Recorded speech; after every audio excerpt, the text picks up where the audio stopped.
মুক্তিযুদ্ধে তার অবদান সবকিছুই বলেছেন।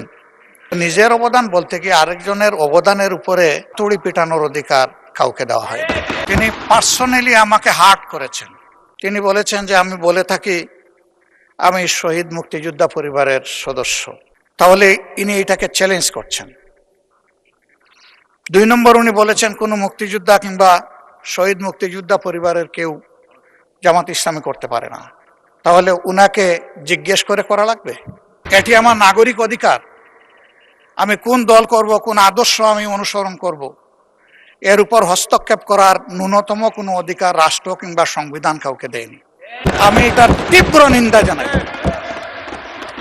আমার আইডেন্টিটি নিয়ে প্রশ্ন করা হয়েছে, এটা গুরুতর অপরাধ করেছেন উনি। আবার আমার আদর্শ সিলেকশনের ব্যাপারে উনি কথা বলেছেন, এটা বাড়তি অপরাধ করেছেন। আমি অনুরোধ করব মাননীয় স্পিকার, তার এই অসংসদীয় অংশটা এখান থেকে যেন এক্সপান্স করা হয়। হ্যাঁ, যার মগজ যেরকম তার কনক্লুশন হবে সেটা।